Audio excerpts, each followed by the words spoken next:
everybody. Welcome to another episode of the What's Good Games podcast. I'm Andrea Renee, joined by Brittney Brombacher. Hello. Christine Steimer. Hi. And the ghost of Alexa Ray Correa. No, just kidding. Ooh. So she's a little under the weather. It's PAX, and so we said, get well. We need you in fighting shape for this weekend since we have such an amazing weekend planned at PAX West. So apologies that she is not here. She will be joining us, though, for all of our festivities. Speaking of which, let's just get right into housekeeping. We have a bunch of panels happening. We have an event happening starting on a Friday in Seattle at PAX West. At 1 p.m., I am hosting the Life is Strange Before the Storm panel where we're going to be doing a live playthrough. The dev team is going to be there. They're going to be talking about story details. It's going to be great. Brittney is hosting a panel. Britt, you want to tell the folks about it? Yeah, the panel is called You're Gonna Make It After All, Getting Into Games. So I'm on the panel, obviously, as well as many amazing, awesome people. And we're going to talk about breaking into the industry, but more importantly, how to keep your sanity while doing it. Ooh, Fantastic. please give me these tips. That is Friday at 1:30 in the Sphinx Theater. Yeah, Friday, 1:30. Put it in your calendar. Alexa Ray is hosting on the Boss Fight Books panel, which is also on Friday at 2 p.m., so we all have overlapping panels, which is kind of a bummer. But if you are around and you can come to one or partially all of them, that would be excellent. She's also going to be signing her Kingdom Hearts 2 book at PAX West if you haven't gotten a chance to pick that up yet. And then Steimer is going to be the hostess with the mostest at our launch party. That's right, the Life is Strange Before the Storm launch party. We are partnering with Square Enix. We are super grateful they are sponsoring this amazing event Friday night. Steimer, what time is the party? 6 to 9. Yeah. Nice. And we all have themed drinks, which we're super excited about because it's at this really cool bar called Unicorn, which is in the Cap Hill neighborhood of downtown Seattle. So please come join us. And then, of course, all four of us will be in force at our What's Good Games Live panel at 5 p.m. on Saturday, September 2nd. We've gotten many questions from you guys on social media about whether or not we're going to be recording this panel. Yes, you will be able to listen to it after the fact. We are still working on the video portion of it, but we will definitely be audio recording it for sure. So, that said, did I miss any PAX housekeeping, ladies? I don't know. Oh, yes, I did. Oh, you did? I totally did. We're doing a really cool presentation during our panel with Take This, and we are also going to be volunteering at the merch table in the AFK room that is sponsored by TakeThis.org on Sunday at 1:30 p.m. is when we will be in the AFK room. So if you want to come by, learn about mental health, talk to the folks at TakeThis.org, buy some really awesome merch. They have some really cool pieces of merch, including little wooden shields that are all custom made that Dr. B was telling us about. So please come see us somewhere at PAX West. If you guys cannot make it to the show, don't worry. We'll be posting pics and videos, and we'll be recording stuff and documenting the whole weekend. And it's going to be great. If you can't make it, don't forget you can still be part of our community at facebook.com/whatsgoodgames. We've been getting a lot of new people signing up there, which is really excellent. We have some exclusive video content there. And of course, our wonderful Patreon community at patreon.com/whatsgoodgames. Okay. Ladies. Yes. Some news happened this week. It sure did. Are you excited about it? No, this is So excited. This is what's going on. Is Jason is downstairs cooking and it smells like cat food. Ooh. And so I'm like, I don't know what I don't know, but it smells kind of like cat food, and I feel a little sick, but I'm okay. I'm just gonna drink. It's really ridiculous. Okay. This is a very quick tangent. Somebody brought back double salted black licorice from Europe, and I almost threw up. So that made me think of it. Oh yeah, And and I think it made me feel real licorice is queasy. really kind of like an abomination piece of candy. I agree. Oh yeah, 100%. Like I think black you licorice. have to Who be- are you people? My aunt, she loves black licorice. I don't know if she likes salted black licorice, but Is she an I agree with abomination? you. I think it's the weirdest Maybe the thing salt people makes like. it better. Generally, putting It salt doesn't. on stuffs is universally a was- good thing. It was an assault on my tongue. I see what you like did it. there. Did you an assault? Did you do that on purpose? An assault on my tongue? Oh, I didn't. Forget it. All right, I totally moving on. did. right, listen, we've got a lot of cool stuff coming up on the show today. We're about to jump into some news. After that, we have some hands-on impressions. We've got Mario plus Rabbids Kingdom Battle. I played the Destiny 2 PC beta. I also played a little bit. Did you play more Uncharted? Something else. You finished Uncharted? Yeah, me and Britt did. Oh, yes, the Call of Duty World War II multiplayer beta I also jumped into for a little bit. So we'll talk about that, and then the thing you've all been waiting for. Segment 3 will be a Game of Thrones spoilercast. You've been warned now, but don't worry, it's still 2 segments away. But once we get there, I'll say it again. But we will be talking about spoilers. Okay, now, first news story. Britt, you put this on the rundown. It is the Walking Dead AR game. What is this abomination? Damn! Judgment right from the get-go. But you're right. Okay. Sorry, not sorry? No, it's okay. So, long story short, Finland. Okay, so Next Games is making this Walking Dead AR game. Now, this is significant because this is, I think, the first real AR game based off of a huge property since Pokemon Go. So everyone's kind of watching it, like, how is this going to do? It's zombies, so I'm very excited about it, naturally. Did you want to read the news, or do you want to just jump into discussion? Because I have things to say. So according to Polygon, The Walking Dead R World is a new augmented reality game on the way from Finland's Next Games. It will allow players to use their phones to find and kill zombies overlaid on top of the real world. Overlaid on top of the real world, and it's compatible. Thank you, with both iOS and Android devices. Now, there's not a release date, but it will be free to play. And Next Games says the app is coming soon. So the teaser trailer that we're about to discuss shows people wandering around with their mobile devices to collect weapons and kill zombies. At one point in the trailer, a player hides in a convenience store, startled by sounds and flickering shadows coming from the back room. Later on, a player turns on their phone's flashlight feature to find their way through the dark hallway. Items appear to be placed in the world rather than just floating in space. And at one point in the trailer, a player picks up a katana that's resting on a picnic table. You know what that means? Michonne. Yeah. Slicey slice. So, okay. This is It does say that this is Next Game's first experience working with the AMC franchise, and they're also the developers of The Walking Dead No Man's Land, a turn-based strategy title for iOS and Android. And the company has claimed that that game has been downloaded more than 16 million times. Downloaded doesn't impress me. I mean, it's a nice number, but like, how many people are actively playing it? What's your daily active user number? Okay, if our podcast have been downloaded 16 million times, would you have been impressed? If nobody listened to it, then no. Whatever. Okay, so I made the ladies watch this. So there's the trailer itself, the reveal trailer. It looks okay. Like Andrea said, it shows people kind of going about their daily lives, and all of a sudden they whip up their phone, and then, oh my God, zombies, and someone's like diving over the room to grab a gun and shoot things, and But if there's something we learned from the Pokemon Go trailer, it's the actual experience isn't going to be a quarter as cool, I would say half, but that's an overstatement, as the actual trailer. And this trailer just didn't look all that impressive, but I was optimistic. And then I saw the gameplay trailer. And an article I read calls it another stand and tap fest. And it looks like something out of the House of the Living Dead. Is it House of the Dead? House of the Dead, the arcade game. That arcade game, yeah.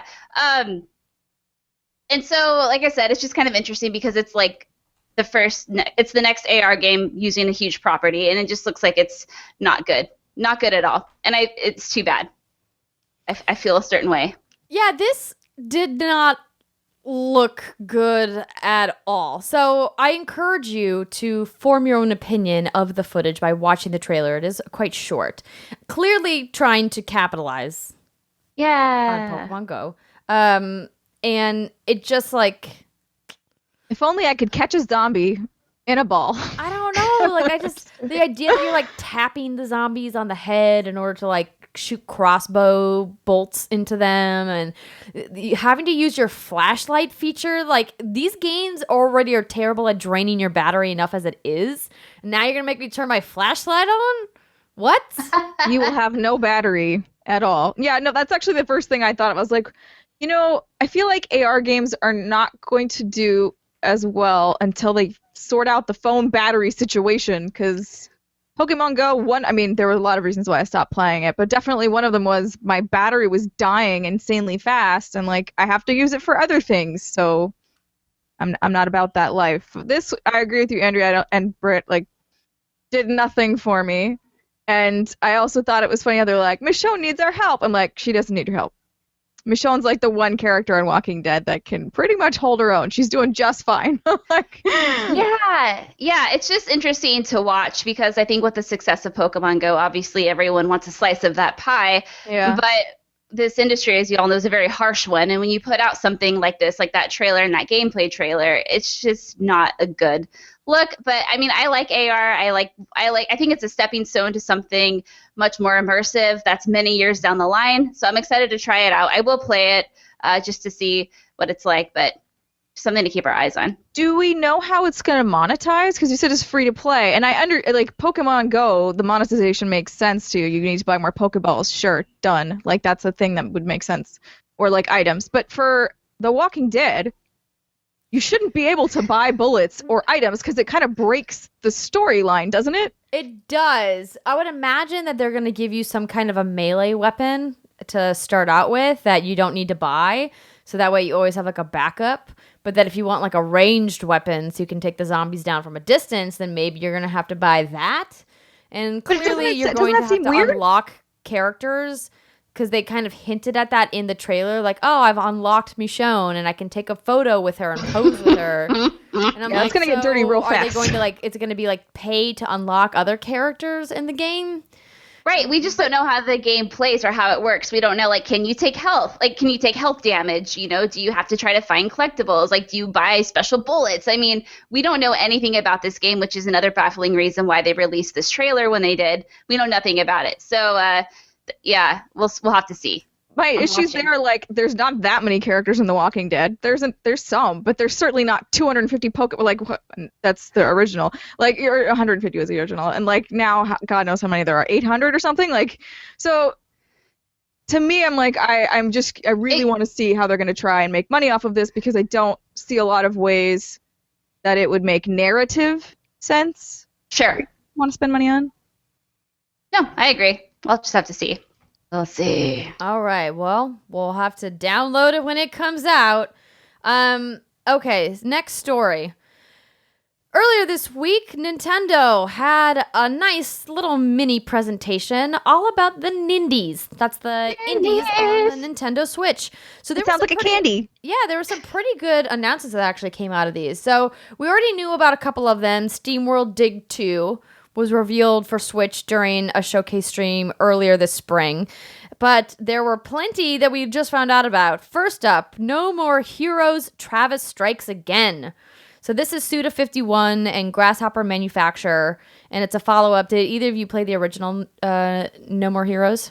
No, not really my jam. Yeah, it's a very culty kind of game. But this is kind of an interesting one because you play in 6 different games, and it's not clear how that's going to work exactly, and what Travis is doing and what other characters are going to be returning. The guy was playing Hotline Miami in the little piece of trailer that they showed today, which I thought was interesting and oddly fitting. But yeah, so that was a big one that's coming to Switch. This one, Super Meat Boy Forever, I thought looked really great. So that's cute. This is a follow-up. And there's an additional character, and what's cool about it is that when you pass the level, it gets harder. So you can go back and keep playing the levels, and they'll get harder and harder, which I think is a little interesting. And then they'll have like daily challenges and some other cool stuff. Did you guys play Super Meat Boy?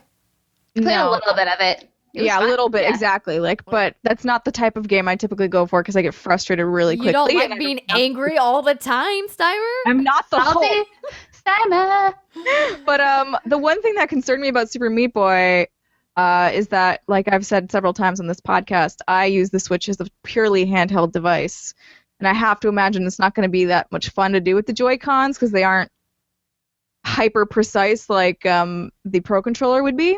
Right. So that's a little. Granted, I probably wouldn't pick this game out of this lineup anyway to play, but That's one thing to note if you are a Super Meat Boy fan. I think you're probably going to want to play this on your TV with the Pro Controller. Yeah, definitely. You can't use the Pro Controller mobile? I don't know. I've never tried. Sorry, I didn't mean to interrupt. I just wanted to know if you knew for sure. Good. I just didn't want to carry it around.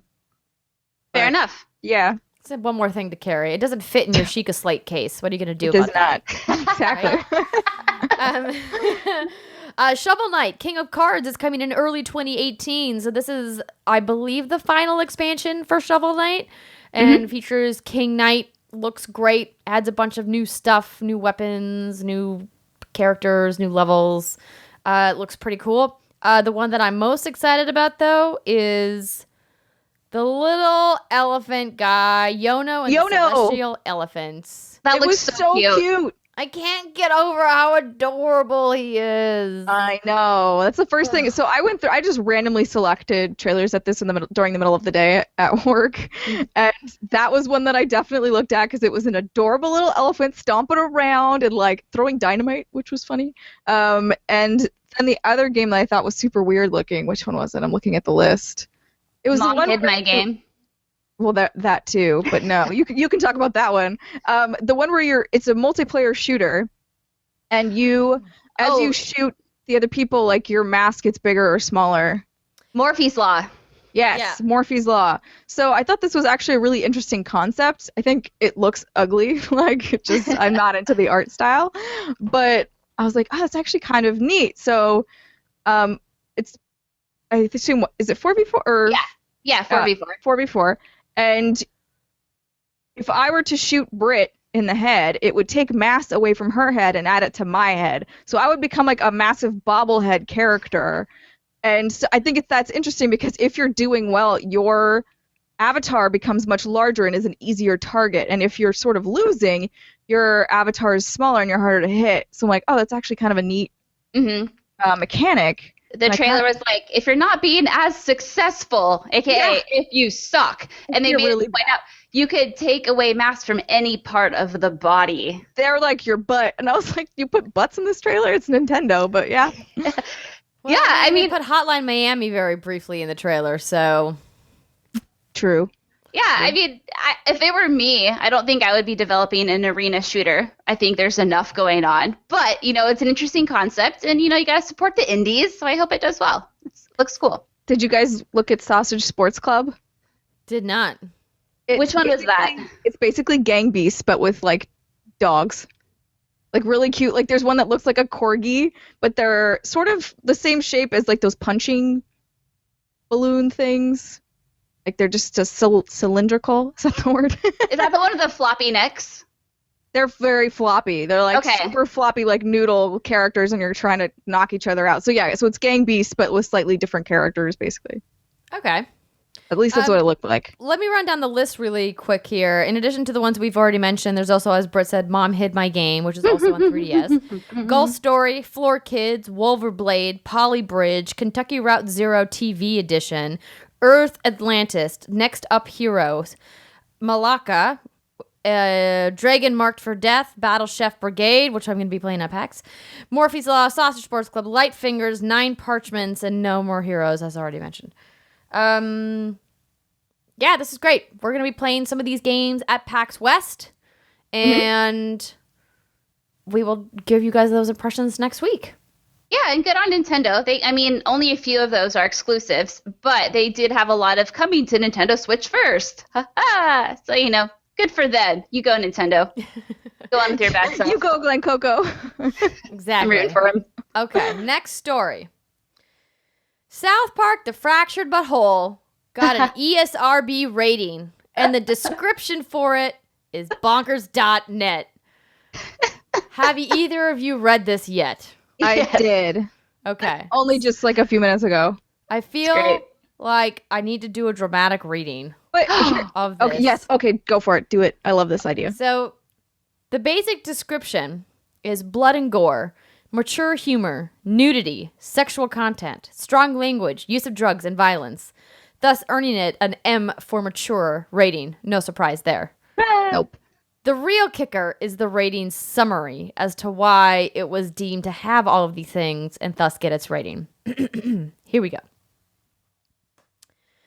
This is a role-playing game based on the animated South Park TV show in which players assume the role of a new kid in town, embarking on an adventure to uncover an evil criminal element. Players engage in turn-based combat by moving around a grid and selecting attacks from a menu. Players use various weapons, e.g. blades, claws, blasts of energy, ice, lightning, and melee attacks during combat. Blood splatter effects occur often, and cutscenes occasionally depict cartoony dismemberment or decapitation. The game includes several stances of immature humor, racial humor, and sexual material. Characters are depicted urinating and defecating. One extended sequence in a strip club depicts a character performing a lap dance while emitting flatulence. One man in an alley Sorry. One scene depicts a towel character performing an obscured sex act on a man in an alley. Another scene shows a man watching security monitors and repeatedly reaching for lubrication behind his desk. All sequences are depicted in a cartoony and over-the-top manner. Characters are sometimes depicted nude, e.g. breasts, buttocks, and male genitalia. During the course of the game, players can observe characters snorting lines of cocaine, and in one level, players must complete a quest to bring a marijuana prescription to a character. The words... I can't read all of these. The F word, the C word, the S word. Yeah. The words F word, C word, and shit, and racial epithets, which I'm definitely not going to read, are heard in the dialogue. I want to work for the ESRB and write this stuff because my favorite thing is like the lap dance. This character is performing a lap dance while emitting flatulence. Yeah, a towel character, exactly. We all on the strip club scene. I think we've all done the strip club scene, right? Yeah. Oh, that was incredible. That was so good. You're like giving this guy a lap dance, and you're like trying to like fart, and you're doing like the old school like rotation on the joes. Yeah, grinding on his junk. Yeah, you're like, go. Yeah. So yeah, go ahead. Oh, I was just gonna say, I honestly think this sounds fairly tame compared to the Stick of Truth. But yeah, that's what I was gonna say. I would highly encourage. I have the link for the ESRB in the show rundown as well, but read the Stick of Truth ESRB rating as well. I think it's a little funnier actually. It's Britt, go for it. Why don't you do the dramatic reading? Do you have it up? I do have it up. Yeah, you do. All right. Are you ready for this? Yeah, girl, lay it on me. This is a role-playing adventure game based on the animated South Park TV show.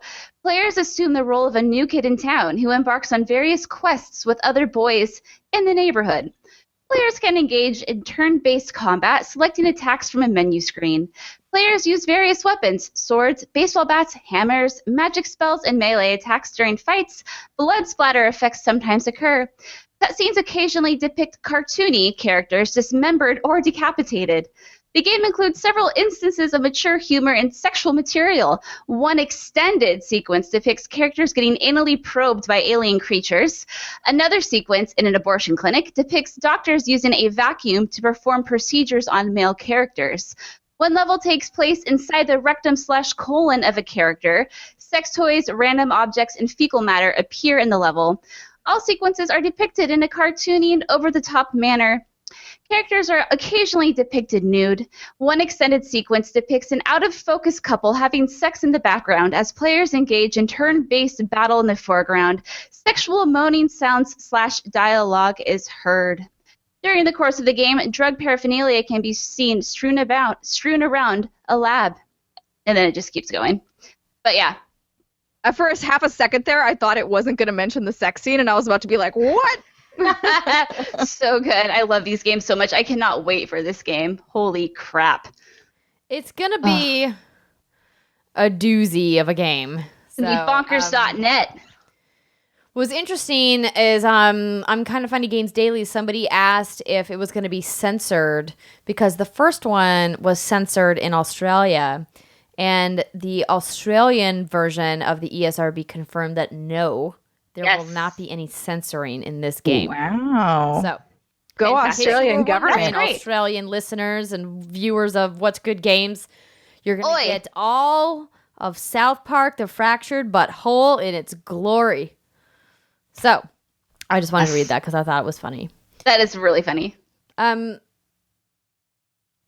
glad the ESRB exists. Would you consider things in this description to be spoilers? Only not for us because we played that demo, so like I already knew about the strip club. I mean, it is always a little bit spoilery, but not to the extent that it would ruin the game in any way. No, I mean, like the Towel character performing an obscured sex act. Like, sure, now we know about it, but I think I'm kind of looking forward to it more because I think now in my head, I haven't envisioned what it's going to be. It's going to be fucking hilarious. Yep. Lubrication behind his desk. Yeah, I mean, kind of, but not really, because I think the presentation of it is going to be a million times better when it's in context than just reading it Yep. from text. I agree. Yeah. All right. Moving on. The original Xbox One model is now discontinued. Over on Surprising no Gristle, one. They write, Microsoft is no longer making the original Xbox One. The company confirmed to Glixel this week. They said, as is typical for the console industry, we stopped manufacturing the original Xbox One when we introduced the Xbox One S. The original Xbox One launched in November 2013, and the Xbox One S went up for sale last summer in August 2016. But it wasn't until this month that the last of the original Xbox One started running out in stores. You can no longer find the model in Microsoft's official store as of last week. The Xbox One X, which of course is the newer version of the console featuring more powerful components, is arriving in November. Pre-orders are currently open. But since the release of PlayStation 4 and Xbox One, Microsoft has been significantly behind Sony in terms of console sales. The PS4 Pro, a more powerful version of the PS4, was released last November, though PlayStation positioned it as a step-up purchase for fans of the system and not a replacement console. What's interesting about this, there's two things. First part, this isn't surprising that they're phasing out that giant, ugly box. Like, Right. Good, go away. That's pretty normal. The second thing is, there was also another news story this week saying... Now, take this with a grain of salt because we don't know the exact details of this data, but that Xbox One X pre-orders have outpaced PS4 Pro sales for 2017. So, That's fascinating to me because it doesn't have any software. yeah. And that's not, I mean, I love Xbox. It's not like me trying to be a jerk about it, but it's kind of true, especially because they push come crackdown. from Amazon, and it's lists the Xbox One X ahead of the PS4 Pro. The thing to note is that these numbers are just for 2017, so it doesn't include the launch window for PS4 Pro. So Yeah, it's important to it's not- remember. We don't know how many units they sold at holiday last year specifically, and how PS4 Pro numbers overall stack up to what Xbox One X has done in pre-orders. But yeah, you know it's funny about you saying that you're surprised because it has no software. I mean, we've obviously talked about this on the show before. I put this out to Twitter and asked a bunch of people, like, what are you excited about for your Xbox One X? Like, what do you think is the feature that's going to make you spend $500 to get this device when the Xbox One S can do so much of what the X does for half the price? And I was shocked by the amount of people that came back and were like, I can't wait to get my X. I love that they're putting out all of these 4K updates for games that I already have. It's got a 4K Blu-ray player. It's got this and this and this. And I was like, yeah, but is it worth $500? I'm still trying to figure out what the thing is. Ladies, have you pondered this question at all? Yeah, and like I said, I think it was last week's podcast, I'm usually that one person who's like, I'm getting the new console, I'm getting all of the new things. This is the first time that maybe I'm getting practical in my old age. I don't know. But this is the first time I'm kind of like, I don't need it. I'm very content with my Xbox One as it is. I don't think I need to pay $500 for better graphics at this point, because to me, that's what it boils down to. I don't have a 4K TV. I'm just kind of like, eh. So, I mean, maybe all the guts for tech geeks out there are worth it, but not to me. I've pondered the same thing.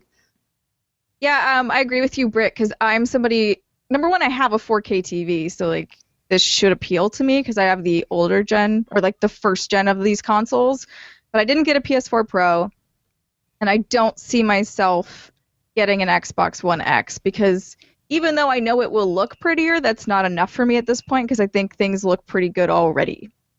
Yeah, I agree. And this is kind of relevant to this. I was curious. So I'm like, okay, what did the original Xbox One launch unit look like? And so it was a 500 gig hard drive. It had the one controller, the Kinect sensor, and it was $500.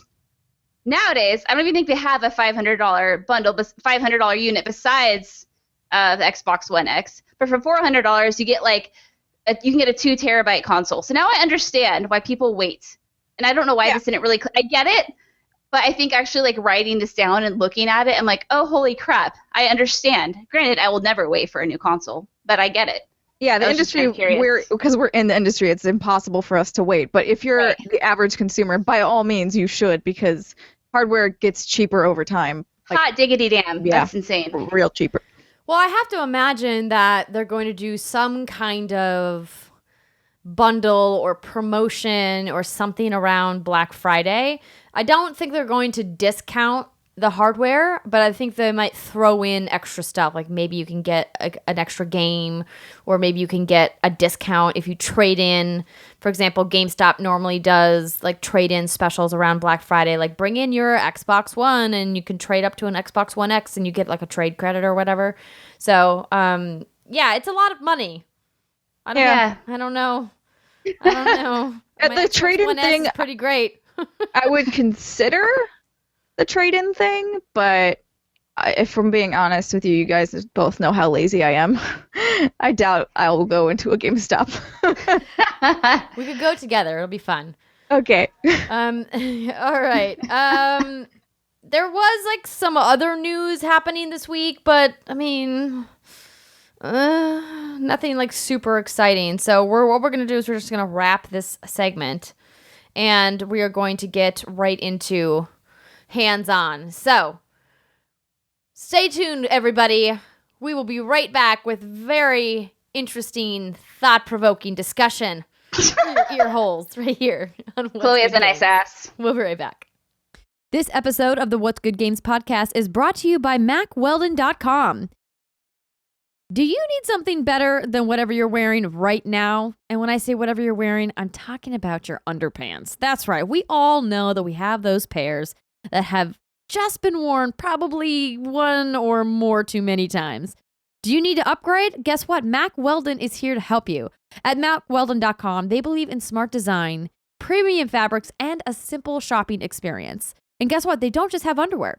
They've got shirts, and they've got hoodies, sweatpants, socks, and even swim trunks. They also have a fantastic line of silver underwear and shirts that are naturally antimicrobial. So you know what that means? They eliminate odor, because the last thing anybody wants is stinky pits or a stinky butt. You know you don't. So if you are looking to upgrade your men's essentials, or ladies, you might like it too. Steimer swears by their boxer briefs to sleep in, and I really like their soft t-shirts. You can head on over to MacWeldon.com, go to your shopping cart, make sure to enter in that special promo code WGG for 20% off your entire order. And guess what?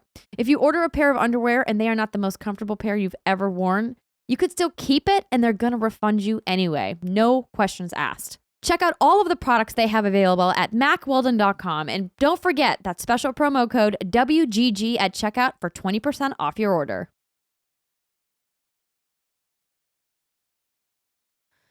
Welcome back, everybody. Thanks so much for sticking with us here on the What's Good Games podcast. We are going to now talk about some video games. Brittney, you wrote down in the show notes that you have completed Uncharted: The Lost Legacy. I have. Now, I know without Steimer. spoiling anything. Yes. Yeah. Well, what are your thoughts? Did you enjoy your experience? Were you happy with the outcome, the length of the game, what happened with the characters? Yeah, so last week, you and Steimer had a very interesting conversation about the characters. My understanding, Andrea, is that you felt like the characters weren't written very well. Their chemistry wasn't that great. And Steimer was more like, I love this so much. It's wonderful. So I was really interested to go in and see what my thoughts were. And I I'm leaning toward agreeing with Steimer on this one. And let me know, have you finished the game, Andrea, first of all? I watched John finish it. I personally have not gotten to the final chapter yet. Okay. So, spoiler free. I thought the relationship and the chemistry between Nadine and Chloe was very interesting, and it was kind of a breath of fresh air. Although I love the chemistry that you typically see between Nate and Sully, you kind of know what to expect. It's very like haha, jokey, very witty one-liners, haha, and it's fantastic and feel-goody. But I feel like with Nadine and Chloe, you had two very strong women who had both seen some shit and been through some shit, and therefore they were very apprehensive to get to know people and let people inside their circle. And I think that was the chemistry, or lack thereof, that we were sensing.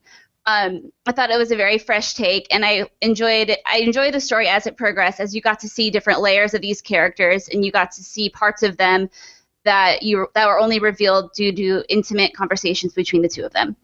I played it in one day. I started at like maybe 9 a.m., finished around like 10. It was kind of like pick it up and play as you could go, as I could, and that's how I typically play all of my Uncharted games. I didn't want to put it down. I was very engaged. It did feel just like Uncharted, but I didn't find that to be a bad thing. I enjoyed it a lot. Very good. Yeah, cool. You were saying how you didn't put it down. Like, I stayed up till 2 a.m. finishing this, and I don't do that for a lot of games at this point in my life. Usually I can, like, put them down and walk away. Horizon did this to me, obviously. Like, Horizon really gripped me. And I kind of had a similar feeling with this one. Once I made it over the hill of the open world map area, which it starts out with, is sort of slower in terms of their character development and their relationship development. Once you get past that part, it becomes more regular Uncharted, I would say.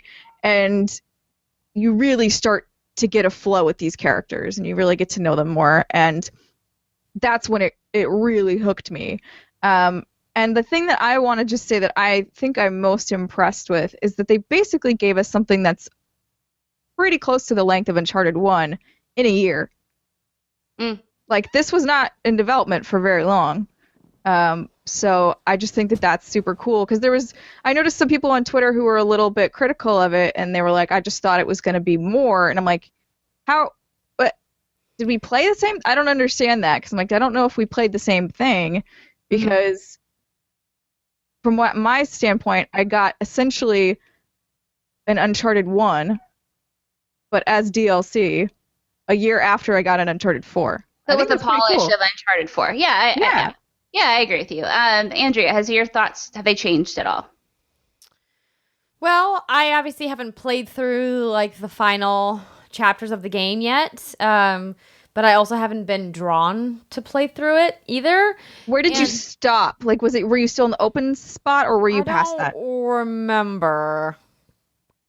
Okay. I've been playing too much Zelda. Were you driving or not driving? Not driving. Okay.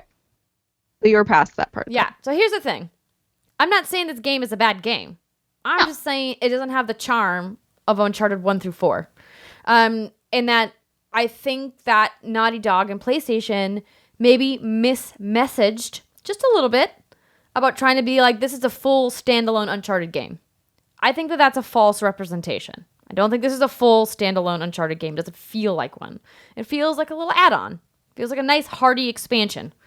It feels so much like Uncharted 4. The way the characters move, the way that they climb, the scenes. They very clearly built this game with the skeleton of Uncharted 4 underneath of it, which is not a bad thing. They wouldn't have been able to make this in a year without doing that. Yeah. I'm not saying that that's bad. I'm not saying that you're saying that it's bad. I'm just saying that this is that it's frustrating that the expectations were mismanaged. And I'm not like upset with what I got, but I don't necessarily think that, going out of your way like they did to call it a standalone game is what they should have done. And that's my opinion on it. And that being said, I don't think Nadine and Chloe were the best choices to be like buddy cops, because Chloe is such a great character and Nadine is an interesting character, but together they make a really weird kind of mishmash of personalities. And trying to take somebody who was the villain in almost all of Uncharted 4, and then turn her into a good guy. It was a little bit of a leap for me from a story perspective. That was my point.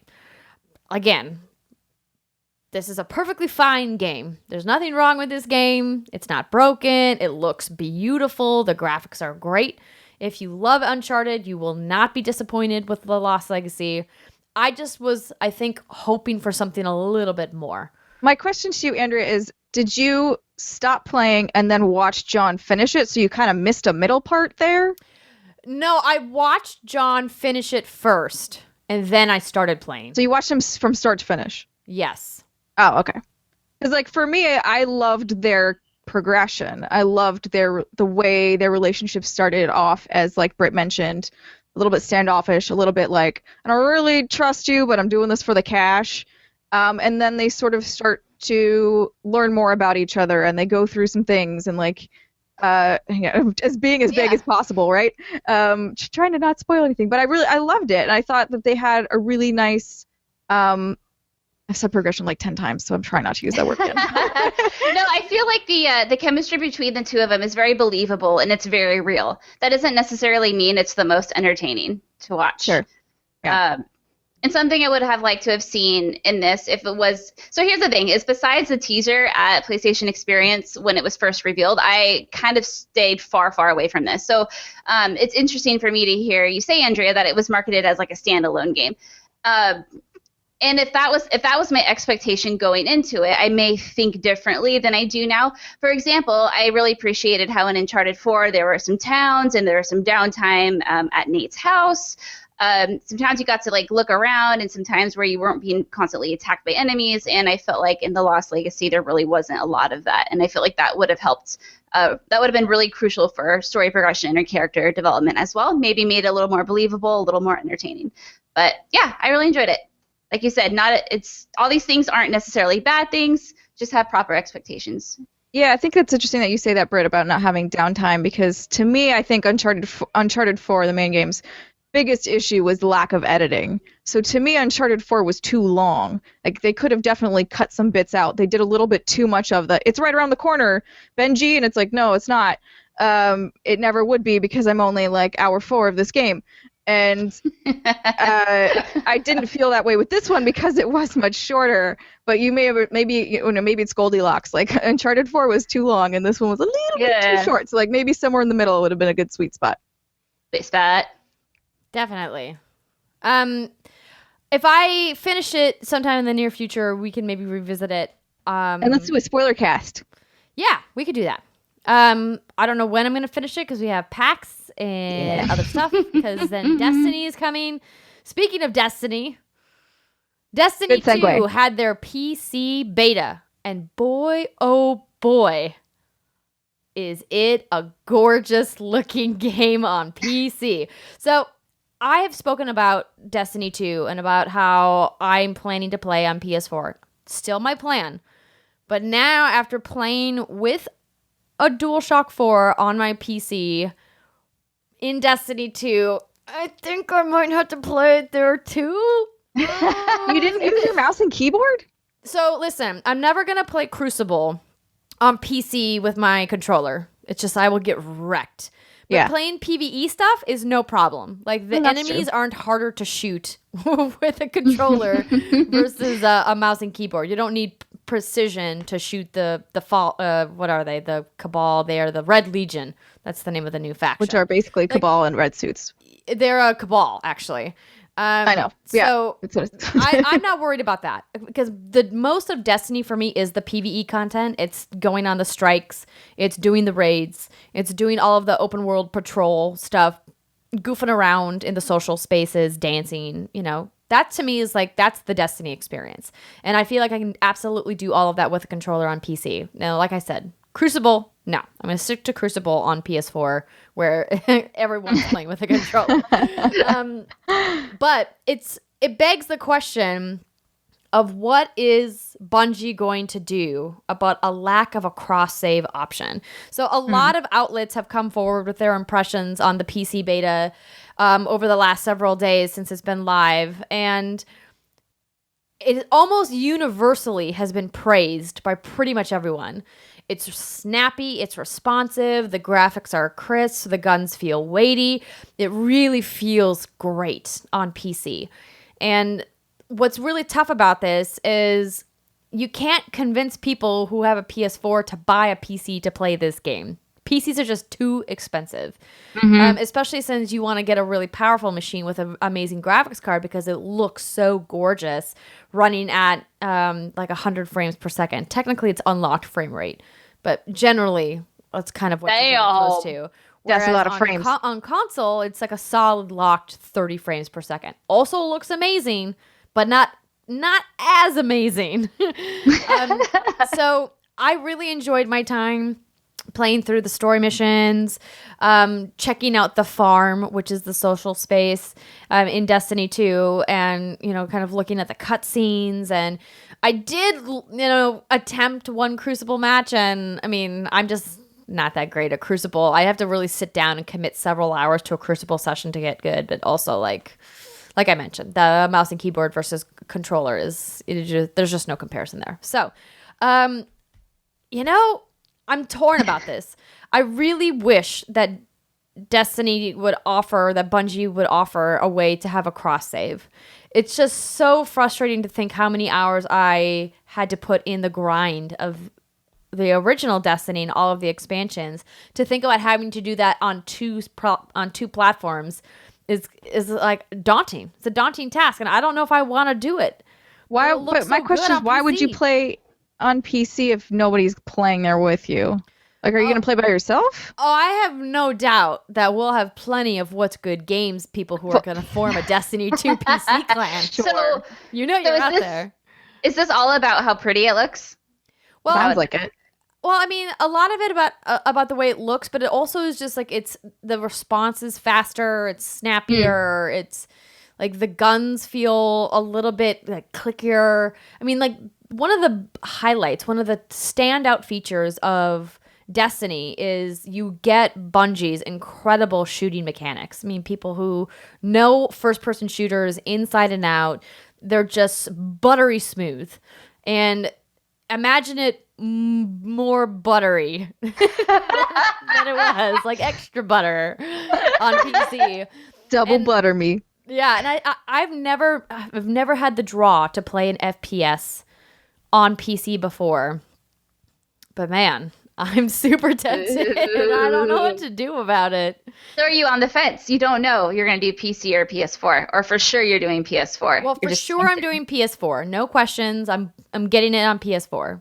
But I don't know if I'm going to buy the PC version as well. Somebody on Twitter, I don't know, maybe it was Ben Kuchera, said, you know, if Bungie wanted to truly be evil, they would charge you to import your save onto PC, you know, from either Xbox One or from PS4. And I'm like, that'd be the worst move of all time. Well, I wouldn't mind it if I didn't have to buy the game again. If I was paying for the ability to import my save, I would pay $60 to import my save, and then that would cover like the cost of the game. He said $100, and I was like, that's way ridiculous. Too much money. Yeah. Unless you're like including the expansion pass or whatever. But the cross save thing is frustrating because that's one of the beauties of Destiny is that they save all of your information in the cloud. So I have Destiny installed on 4 different PlayStation 4s because we've got the PS4 Slim, we've got the PS4 Pro, and then we've got 2 of the white custom Destiny special edition. Ooh, those are pretty. They're gorgeous. I love it. And so, like, before we got the Slim, which is the one we travel with now, I used to travel with the white Destiny console, and obviously the Pro is relatively recent, and that just stays at home. It's too bulky to take on the road. So what's great about that, it means I don't have to be constantly moving my saves around up into the cloud and then bringing it back down to the console because Bungie saves all of your information in the cloud. So that way the companion app is so fantastic because you can pull up all of your information on the go on your phone and, you know, move inventory around your characters and stuff. I feel like the technology exists for them to allow you to bring your save to a different platform. I just don't know why they're not doing it. Especially because they have their own platform system like you're talking about, like Bungie.net. You have to log into Bungie.net even if you have a PlayStation account, like to tie them together. So, and on PC, you're going to use your Bungie account. So I'm like, why?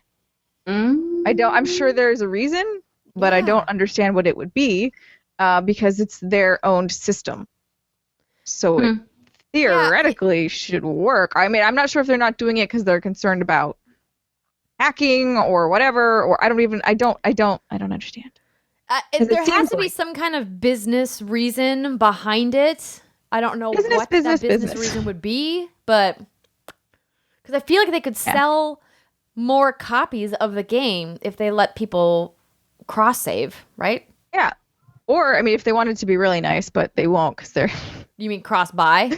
No, yeah, like make it cross-buy too, because you would technically know that they owned it if they've Bungie account. Clearly, they own this game, so you can download it now over here. If this was an Xbox One exclusive, that would make sense because Xbox One's big thing is the play anywhere, so you can play it on your Windows 10 PC or play it on your Xbox One. Right. But this is a PlayStation partnered title and has been since launch. So, but you could still do it because of the Bungie account. Is my point. Right, you could, but that's why I have to believe somewhere along the line somebody on one side, whether it's the Activision side, the Blizzard side, the PlayStation side, or the Bungie side, somebody along the way was like, no, we can't do it. Oh wait, no, they're using Blizzard. Yeah, they're using the Battle.net launcher. Battle.net. Oh, I forgot. Okay, never mind. Yeah.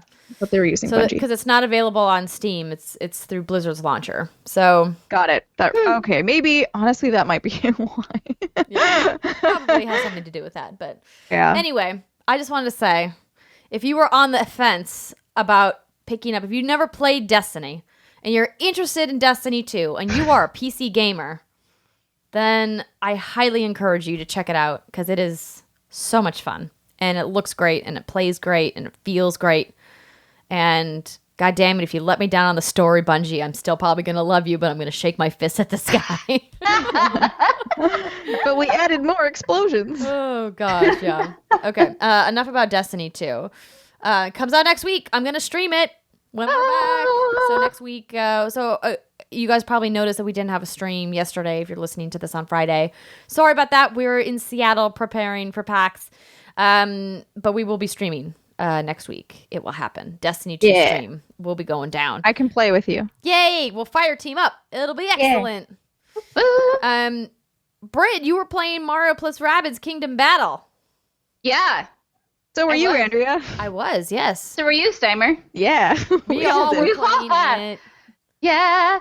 I think about 25% of the way through. That is a rough estimate. First world then?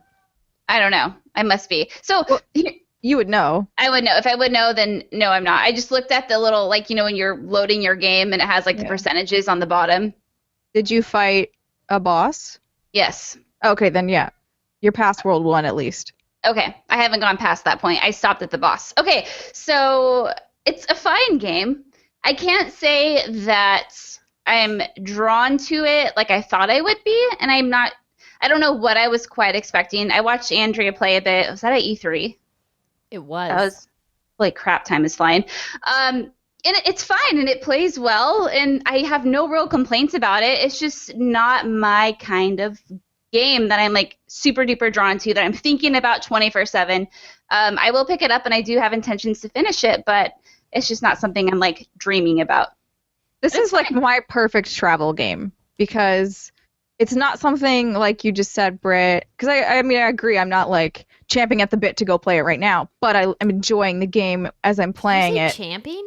Yeah, I think she did. That's the actual term. Is it? It's chomping. Yeah. No, it's champing. It's chomping. It's champing. Britt, what do you say? I say chomping. I only know this because Dana Jongaward of IGN taught me this, and she made me Google it, and sure enough, it's champing. God damn it! Now I have to Google it now. I know I'm Googling it too. Champing at the bit. It's a horse term. Fucking A. Oh well. Did you see it? Wait, yes. The first post says champing at the bit versus chomping at the bit. I gotta read. Keep going. Okay. So I think it's adorable. It's quirky. I'm getting to some of the deeper gameplay mechanic systems, like the skill tree just opened up for all of the characters. I like that they're sort of hiding things around the world that you won't get to go to until later, because you need to unlock abilities to make the little robot guy go there. And I think the character design is great. Like I don't think that the boss rabbit is a spoiler. The one that we both beat, Britt, because I thought I've seen him in promo. Yeah. Yeah, he's been in promos. He's been in promos. Yeah. So the Donkey Kong rabbit is amazing. And this is just something that I'm really excited to pick up and play when I'm on the go and have a really fun session with. It's basically easier XCOM. Like infinitely easier XCOM. And that's what I've heard, and it's so incredibly charming. It definitely has that Nintendo charm. And this is my first rabbit experience, and they're so fun. I feel like I am a rabbit. Yeah, I can see that. I feel like I love the Rabbids. They're great. Yeah. If I still had my Wii, I'd break out Raving Rabbids TV Party. Maybe if the Switch eventually does Virtual Console, fingers crossed. Please. We could play it again. But I could also find it. There's many other Rabbids games we could play. They're great. I love them. So I stopped playing this game when I got to the first mid-boss, which was the Chomper, the plant chomp yes. Rabbid. Because the difficulty ramp, and now I expected the first world to be easy, but I didn't expect the first world to dump me at a mid-boss and for the difficulty to just fucking ramp the fuck up. Wait, what? Really? Yeah. I died 3 times trying to figure out how to beat this mid-boss, and then I put it down and went back to Zelda. Really? Okay, Yeah, I feel like maybe I should coach you, because I found this game I beat the first boss, and I'm like, this is easy. Well, fine, Steimer. Maybe you will need to coach me. I will coach you at PAX. I'll bringing my Switch. Too, The thing about it is, I agree that it seems ripe for on the go for the Switch, right? So I have docked my Switch for the first time since owning it to play Zelda on the big screen, and I was incredibly glad I did when I went after another Divine Beast. I was like, ooh, it's so big. What I love about Mario plus Rabbids Kingdom Battle is it just feels really polished. The graphics are beautiful. The sound effects are quirky. It does a really nice job of blending these two universes together without feeling like it's an unfortunate mishmash. Like it feels like they're meant to be in this world together. Mm-hmm. And I really think that Ubisoft took a lot of care to make sure that they treated the Mushroom Kingdom and all of its inhabitants with the, respect that a franchise like Super Mario Brothers deserves. Yes, they did an excellent job. Good job, Steimer. But I think the systems that they put in place too will offer some good depth and will keep you going. So I'm interested in that, and I also kind of want to play around with the versus stuff. So if you guys are bringing your Switches to PAX, we can try it. I'm not playing you, Steimer. You just called it easy, and I stopped at the first mid-boss. You can play with somebody else. I'll play with Britt. Yeah, we could be co-op body. Also, you can play co-op, and we could teach you through that.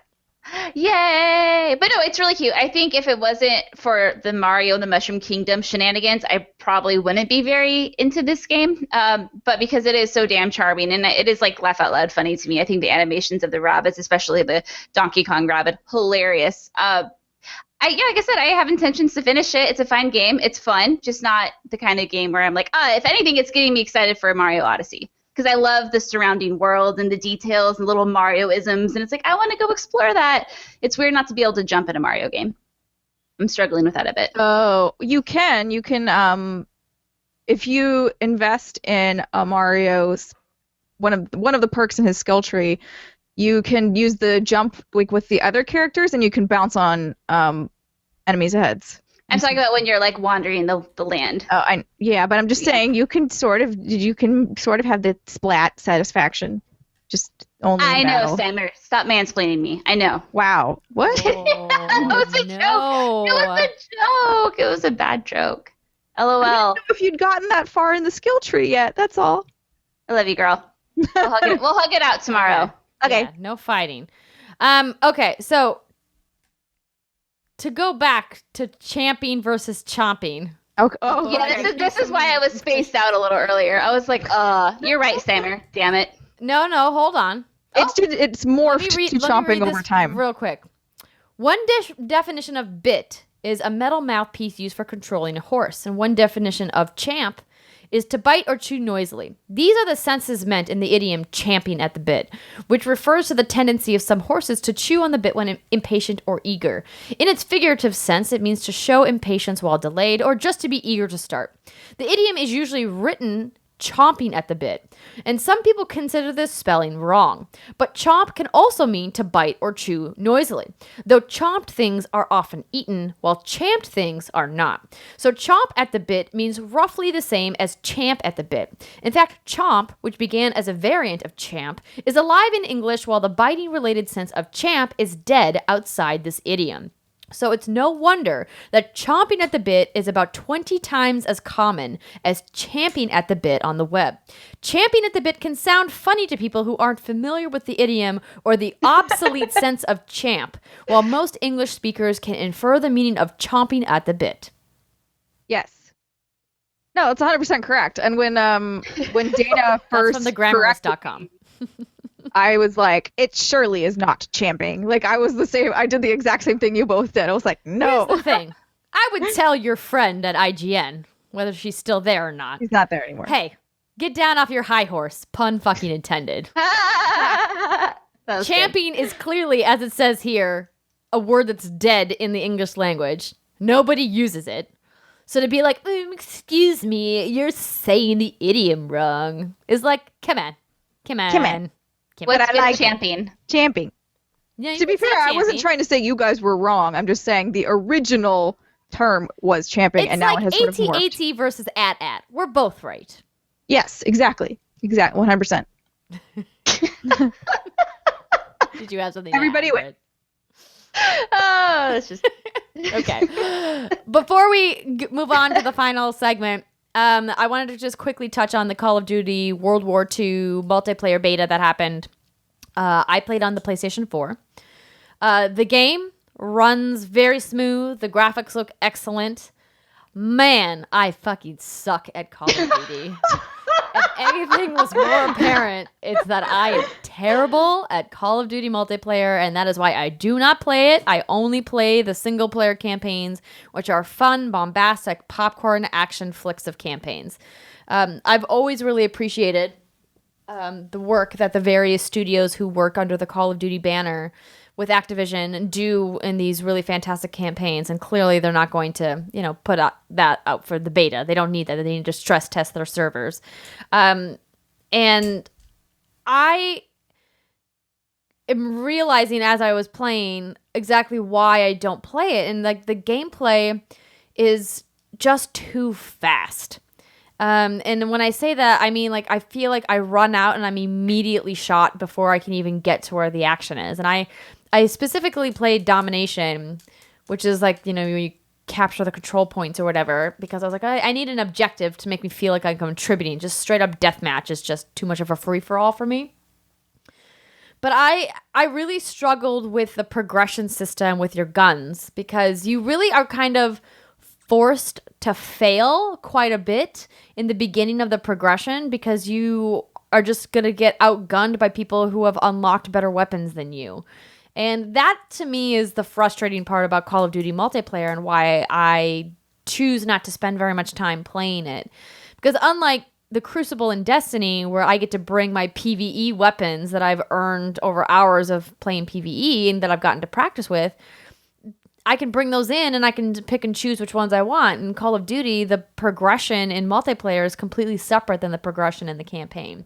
If I could play through the entire campaign in Call of Duty World War II and bring everything that I've unlocked or played with, in the campaign over into multiplayer, I think that would be fantastic. But that's just never the way that they've run their progression in multiplayer. And I think that that's alienating to a lot of people out there who enjoy FPS games like I do and who enjoy playing campaigns, especially ones as cinematically beautiful and graphically fantastic, if that's even a phrase that grammatically makes sense. It is now. As, the Call of Duty franchise. So, clearly fans are liking the direction of having it being set in World War II, but it clearly has changed the pace of multiplayer, and there are some really funny GIFs and memes going around about people missing the jetpack because this is World War II. There are no jetpacks.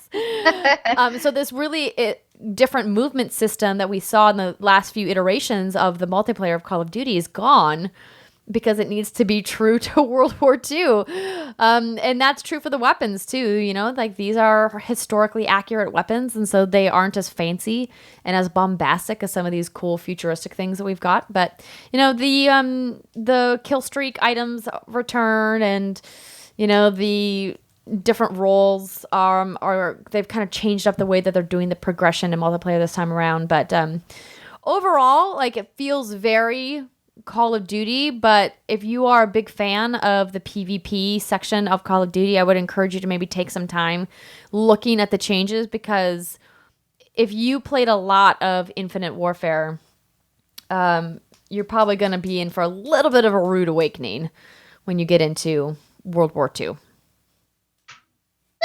So I tried Call of Duty multiplayer once, many a moon ago, probably 8 years ago. And I thought it was a badass because I completed the Call of Duty campaign on normal difficulty with no issue at all. And I was very humbled that day. That is my Call of Duty multiplayer story. Not good. Yeah. I watched some. Oh, No, yeah. go ahead, Steimer. I just watched some of the gameplay. Somebody was streaming this beta, and I just watched for a little bit in bed, and I was like, yep. To me, like, as a not Call of Duty player, I'm like, looks like Call of Duty. People are killing each other really quickly, and I would not last like 2 seconds of this. No. But no, I'm excited for the Call of Duty fans of the world. Sounds like people have been enjoying it. Good for you. That's what I got. Yep. All right.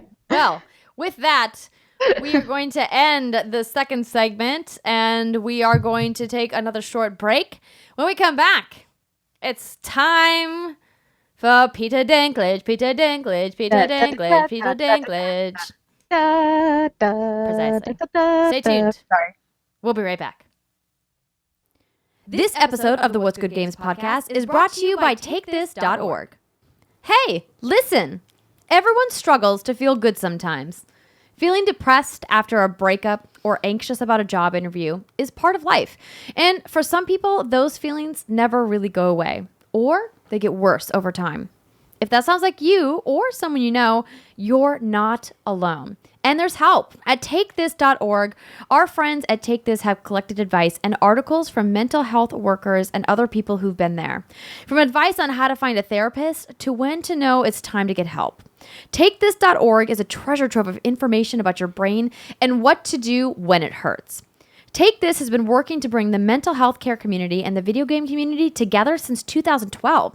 If you or someone you love could use some perspective, visit them at takethis.org. And if you have the resources to donate or volunteer, takethis.org is where you do that too. It's dangerous to go alone. Take this.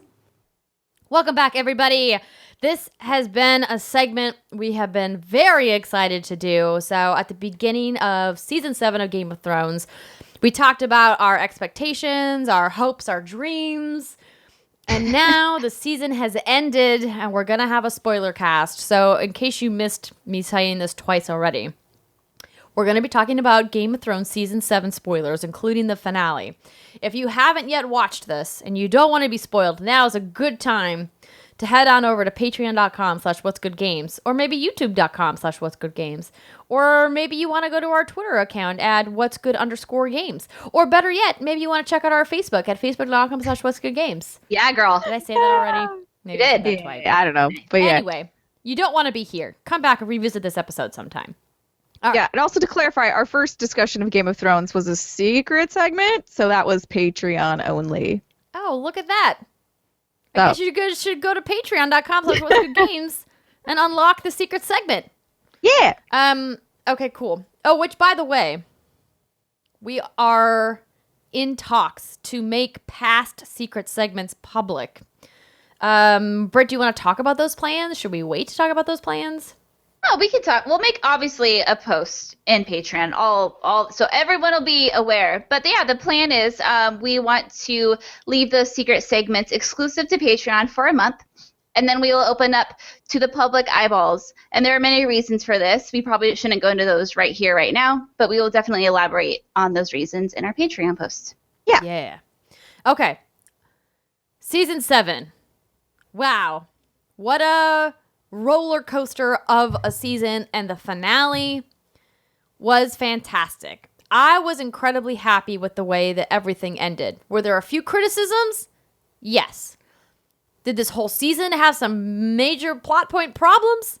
Yes. Yes. But damn, it was the most exciting Game of Thrones season yet. Steimer, what are your thoughts?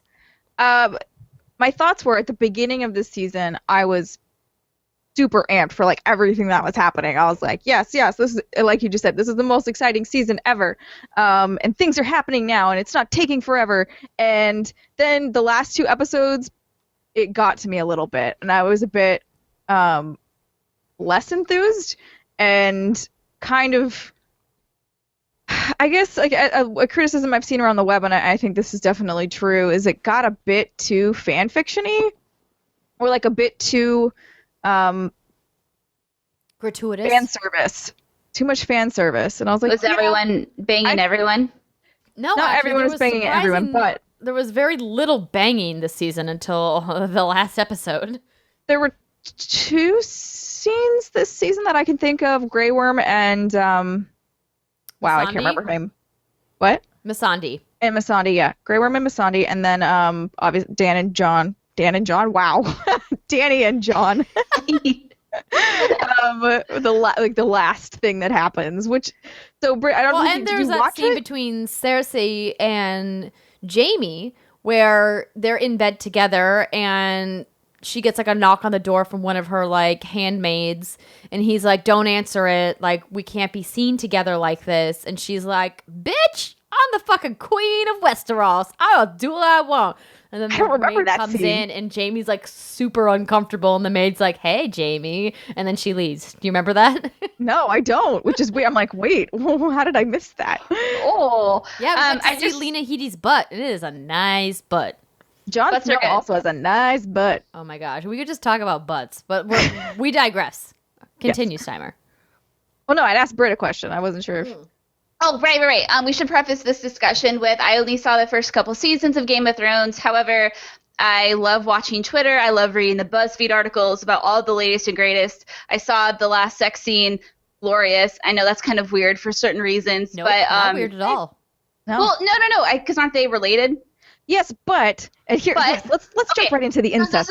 So let me just say, I am here. Let's jump into the incest. I am here to drink, nod along, and tune in when we're talking about butts and sexual intercourse between characters. Continue. You can score the butts.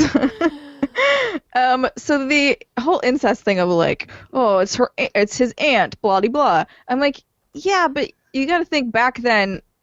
It's not unusual to have that. I mean, maybe that's slightly close, but for the most part, there was incest in these royal families. Would you like to know the definition of the word incest? Yes, I would. Yeah. Sexual relations between people classed as being too closely related to marry each other. I thought there was more. According to the Merriam-Webster, what this means is their definition is sexual intercourse between persons so closely related that they are forbidden by law to marry. So, okay, under that definition, Merriam-Webster, the dictionary, technically it's not incest because their wedding would be legal in Westeros. Would it? I guess you're right. In Westeros, in that world, because yes. The Targaryens have done that for centuries. Yes, didn't they marry brother to sister? Or was that too close? Was it? They did marry very close. So. The Targaryens tended to keep it in the fam, and maybe not as close as Jaime and Cersei. Like that might be. You know, it obviously is weird. It has a level of weirdness that everyone's uncomfortable with except for them. I mean, they were in the womb together. Yeah. That's like a little, brother and sister is close, but twins is like real close. I'm sure that we have at least one set of twins who listens to the show. Please write into us at contact@twinpeaks.com. Tell us your feelings on twins, and if you in your right mind could ever imagine I'm going to ask you to do the unthinkable. Explain if this would be a possibility for you. Oh my god. I have a feeling you're going to say no. So aunt and nephew banged, Danny and John. But they're of similar age. And this is the part that I think is sort of weird. Like when people think it's his aunt, like you would think of somebody older, right? Like an aunt and a nephew. Sure. But no, they're of a similar age. It's sort of a situation like my father and my aunt that I have down here. She's not actually my aunt. She's my great aunt, and she is more closely like related. She's my dad's aunt, but they're the same age because she was born much later in the life cycle. So because they are the same age, and because it is of that fictional world, it's not weird. Like the viewers weren't turned off by that. If anything, sounds like they were turned on. Correct. Okay, so that can't be the most exciting thing that happened, though. I want to know, it was pretty exciting, mostly because he does have a really nice butt. Like, yeah, but what does that nice symbolize? The reason why it's important is because in his voiceover, when Sam is talking to Bran about this, he says that technically Jon Snow, or Aegon Targaryen, as his name is, kind of we find out in the finale, is the rightful heir to the Iron Throne, which means if he's the rightful heir, Daenerys can't be the rightful heir. Right, and she gonna be mad. She gonna be real mad that she's gone through all of this work and has amassed this army, and she has all of these followers, and she's like, that I'm gonna rule Westeros, I'm meant to be queen. And not only that, I'm the last Targaryen, and it's like, ha ha ha. So she doesn't know. She doesn't know. He doesn't know. Neither of them know, which is why they hooked up, because they don't know. I'm really excited to see how they're gonna handle it when they find out.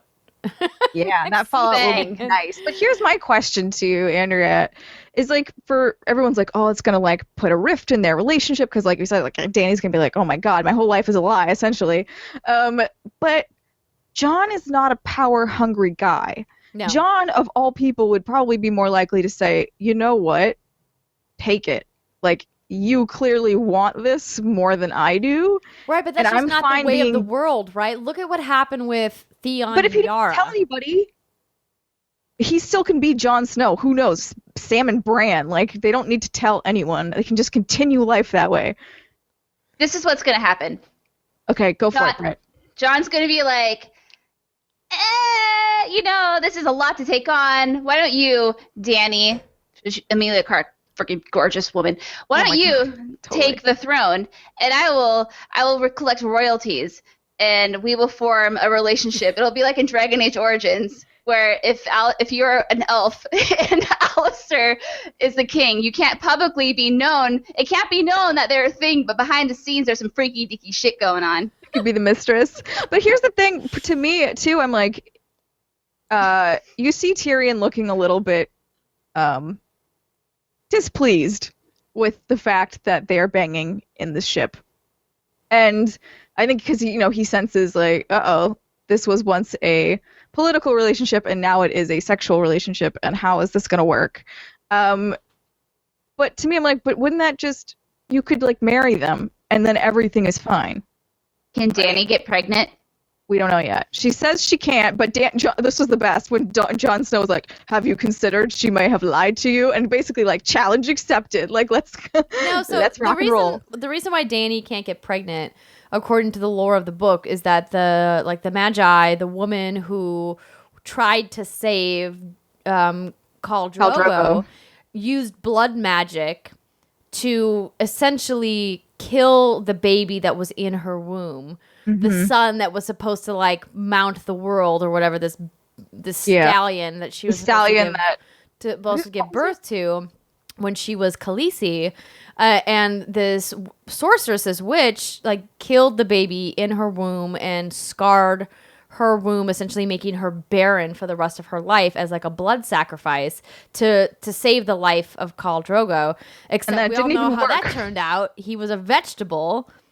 And then she had to kill him because she couldn't see this powerful, horse lord just like vegetable town. And it was real sad. Now that I'm thinking about it, I'm like, it bums me out. But so she's like, by all accounts, considered barren. Like, In the she's book not- lore, yes. However, they've not just done in the some book things in lore, the show. In the show lore too, they've upheld that she's not supposed to be able to have children at all. Of course, it's Game of Thrones. Jon Snow came back from the dead. Granted, they did use a canonical device with the Lord of Light and the Red Priestess, and that could, the same thing, like, brought Beric Dondarrion back more than once. So it could potentially be that she could maybe get pregnant, but I would be really shocked if they flew in the face of this ideology that they've established that she's barren because of this blood magic thing that happened. I would be surprised if she was able I think after this season, I wouldn't be surprised if they went back on it. Just because, like I said, I think the showrunners kind of went a little bit, and there was a really good point. What? They went a bit fanficky.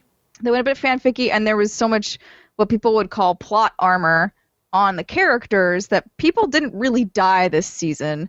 Granted, not that many people left, but there were certain situations that they put the characters in where they absolutely should have died. Absolutely 1,000%. Jon Snow should be dead again. Like, there is no reason that he would have been. So, Britt, like, there's a part where they're sort of stuck up in the north, beyond the wall, and they are marooned on this island of ice because they're surrounded by whites and the White Walkers. And the only reason that they're the only reason they're somewhat safe is because the weight of all the whites like cracked the ice around them, and they all started to sink in, so they stopped progressing. So there's like this weird standoff moment where they're all like, just like, well, we might die here, freeze to death. Mm-hmm.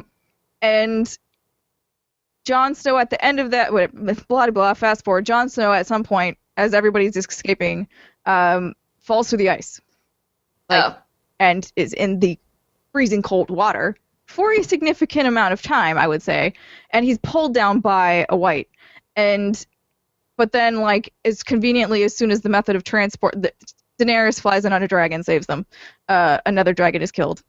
Anyways, as they're flying away, like, they're clearly gone.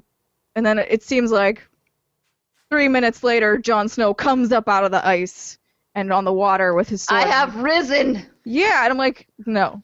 Well, okay, so that whole scene is problematic for a variety of reasons. First, yes. In the finale, they make a big whoop-de-doo about the fact that the whites can't swim. Euron Greyjoy says, I'm going to sail back to my island. If they can't swim, they can't get to the Ironborn. I'm going to wait out winter, and when I come back, I'll deal with whoever's left. He tells Daenerys, hey, you go back to your island, I'll go back to mine, and when winter's over, we'll, like, fuck our brains out, and we'll rule everything. And Daenerys, of course, like, gives him the bird with her eyes, as she should, because Euron is gross. But, like, the thing that's problematic is in the scene where Jon Snow is on the ice island with, the rest of the Westerosi Avengers, is that the whites are swimming underwater and pull Jon down. Now, they're not like fucking doing the backstroke or anything crazy, but they're in the water and they're moving around. Yep. And so, like, can they not swim? And then a lot of people brought up the fact that how did the dragon get the chains on him? Where did they get the chains, and who put them on the dragon in order to be able to pull the carcass of the dead dragon out of the water so that the Night King could transition him into, like, ice zombie dragon? I can see how they could easily put them on, like the chains put on, and that's it. But your first question is the bigger one. Where did they get these chains? Because what you can do is you can just, like, basically sacrifice the pawns, right? Like, send the whites down the water. They're not coming back up, but who cares? You get the dragon out of it. Right. They tie it down, at the bottom, and then live there forever, I guess. Like, I don't really know. Are they just chilling at the bottom of the lake? Yeah, because they're not dead. So yeah. I think the thing that is that there's just the biggest problem with this season is these little cracks have amassed to a point where we really, as fans, have to suspend our disbelief even more so than we normally do with a fantasy series, because they're taking liberties. And I think the fanfic criticisms are 100% valid. I think that it's clear the showrunners have no source material to go from anymore. I don't believe that George R.R. Martin is heavily involved in the scripting that's happening. Yep. I think he's there in a consultation capacity. But we already know, as fans who, like me, who've read the books, we already know that the show has diverted from the storylines in the books quite severely in many cases. And so you can't really compare, but I have to believe that a lot of the things that we saw in this season, like the major plot lines will stay the same, but like the filler will be a little bit different. Absolutely. And the other main criticism besides the fanfic point is the time travel, or like not time travel, but essentially characters are now teleporting around the map, right? Like before in prior seasons, it took forever. They showed like how long, or they made you feel how long it took to get from one part of the world to the other. Relationships along those journeys. I mean, almost all of Arya's storyline takes place on the journey that she takes with the Hound and with Meat Pie. Yeah. Think about how long that whole exposition took, and that was them leaving King's Landing, right? And totally. And there was a funny map that I saw, and it was like Jon Snow's travel, and it's and then the Army of the Dead's travel, and it was like this much. Like they just right. That totally is super inconsistent. It was really frustrating that everybody else could teleport, but the Army of the Dead was at Hardhome, which, according to the map of the world, is not that far from the wall. Exactly. And then what they did is they just kind of just like meandered around in the woods for the entire season. That was a point that I was a little bit upset about. I had hoped that there would have been more conflict with the White Walker army in the season. And really there was just two things. There was the scene with, the Avengers on the ice where the dragon was defeated. And then there was the final scene of the entire season where they finally came and used the dragon that had been converted into a White Walker dragon into destroying part of the wall, and the army has now breached the wall. And so they didn't really address the fact that the wall's supposed to have bedrock magic in it, and the whites are not supposed to even be able to cross the wall. And that they were able to so easily destroy the wall with one dragon. And what is he breathing? Is it fire? But it's blue. Is it like blue magic fire? Like blue fire. Blue fire. But the thing though, like, yes, it's the wall is supposed to have some sort of magic in it. You're right. But I don't think anybody expected an undead dragon. Like I feel like that may have been the chess piece element people weren't expecting. That seems like a cop out though. Oh, I mean, it 100% is. Thank you, Britt. But I guess the other issue I had related to this whole storyline was the, in my opinion, stupid idea to be like, let's go catch a white and bring it back to King's Landing. Because I'm like, if Daenerys doesn't believe me, why doesn't she just get on a dragon and go fly and see? And then, like, just go do some recon, right? Like, just go look and bounce, like, and you don't have to fight anything. Now, you won't convince Cersei, but obviously, as we saw, you weren't going to convince her anyway. No. So there was really no point in the entire meeting trying to convince Cersei to have a truce or to, like, be on your side. She did a really good job of playing everybody in that meeting. Okay. But I was just like, what? Why? As someone who follows a lot of people who are Game of Thrones. I almost said Games of Thrones, but that wouldn't have made any sense. Game of Thrones fans, it seems like every Sunday, everyone's like, oh my god, cry emojis and like dramatic emojis and clap emojis, but then a lot of people are complaining about the show. So like, what's going on with that? It's more entertaining now, for sure, I'll say, because things happen much faster. So it's much easier to, I think, initially be like, oh my, and I'm guilty of this too. I'm a hypocrite. Like I think it was like third to the ending episode, I said I didn't care that they were teleporting, but the second and the last episodes really did make me care. It sort of started to chip away at me, I guess. Okay. So I think that's what it is for me, and kind of looking, once you can see the whole picture and look back, it's easier to critique where the storylines were going. But I just think it was it's just the excitement factor, because nobody knows what's going to happen in these episodes, because as Andrea said, there's no more source material. So shit goes down and it's dramatic and exciting, and then you you come down from it and then you critique it and you're like, wait. Yes. Okay. Another thing. A lot of not negativity, critiquing, but what was your favorite part of the season? I think hands down, without question, the dragons were the best part of the season, and that's why it was so expensive to shoot Game of Thrones. The CG that they did with the dragons was impeccable. They were gorgeous. Every scene that they were in, they were the star of the show. They were in so many episodes this season, and you just couldn't get enough of them. Super majestic. And I love that we saw them kind of like from pre-birth when Jorah gave Daenerys the eggs as a wedding gift, and then like her journey with the eggs to where, you know, she put them on Drogo's funeral pyre, and then they were hatched and birthed, and then we saw her travel with them as babies, and then they went to Marine and they were growing up, and now they were free. And her bond with Drogon? No. What is the name of the big one? Oh my god. It does start with the D. I think it's... Is it Drogon? I think it might be the Drogon. I'll look I think it it might be. But yeah. Just the fact that they look so amazing in every scene and they're so powerful. It was incredibly hard to see them be vulnerable. I remember in the battle at Highgarden where Daenerys came in to attack Jaime and his army as they were looting what was left of the Tyrells, that, you know, I think we all kind of like caught our breath a little bit when he took that spear to the wing. And we're like, no, you can't kill him.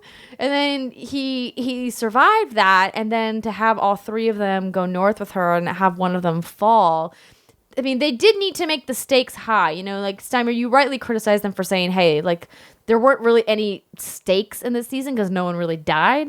I mean, clearly having one of the dragons die was a big stake, and having him be turned into a White Walker really upped the ante there. But that for me was my favorite part. And I really also liked how the Stark storyline finally kind of all came together. It was really tough seeing what that family has gone through over 7 seasons of Game of Thrones. From the beginning with Ned being beheaded, and then what happened to Catelyn Stark at the Red Wedding, and Jon and Robb Stark, you know, and like seeing the siblings split apart and having their direwolves killed even, you know, like all of it was really tragic. They were just like a really tragic family, and seeing the last of the siblings split apart and finally having them be reunited this season was a really triumphant moment. And yes. The final kind of, you know, culminating in the final scene with Littlefinger, where you think, I mean, I didn't really think that Littlefinger was hoodwinking Arya after all she went through in Bravos. I not for 1 second did I think that she was, like, that Littlefinger was fooling her. But I was really happy to see them come together to overturn him and say, you know what, we caught you in your lies. Bran finally put his stupid powers to use. It was like, hey guys, I can actually go back and look at all these really shady things that Littlefinger did. And why don't you ask me? Yeah, I mean, we'll get into like the problem with Bran's power in a second. But those were my kind of favorite moments this season. I want to touch on back to the dragons, because I agree, like they were like so well done, like beautiful. However, I disagree with you on that being a high stake, because they didn't kill the one you cared about. And so I think is it Drogon? Did you look it up, or you're looking up now? So Dany and I'm waiting for Andrea to find the name to make sure I'm not saying it wrong. Dragon man. Dragon, the black dragon. They have the tightest bond. And so when they killed off kind of one of the superfluous ones, it was like, okay, that's sad. But even her reaction to it, granted, I'm assuming she was in shock, but like it didn't seem as impactful. Drogon. Okay, good. So yeah, so like if I were to rewrite that scene and wanted to make it a George R.R. Martin style, also apparently the Night King is a friggin' Olympian and can throw a javelin with incredible accuracy, hits a flying target out of midair, really not far even away. an Olympian, he's superhuman, right? He's fucking Superman. Yeah. And so instead of picking the target that is stationary and has been, and has literally all of the people you're trying to kill on it, It would have just made more sense to be like, he kills Drogon, and they're all stranded on this little island. One of the other dragons swoops in, picks them up, and they all GTFO. Like, that would have made more sense to me. And then, I think the audience would have cared more, because that's the dragon we care about. Because it's the only one we've seen, because it's too expensive to put all 3 CG all the time. He's also the largest of the 3. Like, in the books, he's considered, like, the leader of the 3 of those dragons. Alpha. Like, the most powerful, the biggest wingspan, like, the fiercest fire, whatever. And so I think maybe that's why they didn't kill him off specifically. But I see your point. Yeah. And I'm not sure how did you feel about her reaction? Because to me, I was like, I kind of was expecting more. Like, she literally just saw her child. Oh, yeah. I was the sky. expecting full on, like, weeping. And, like, I get that in the heat of the battle, you got to maybe keep it together to, like, save yourself. You're in fight or flight mode. You don't have time to be sad.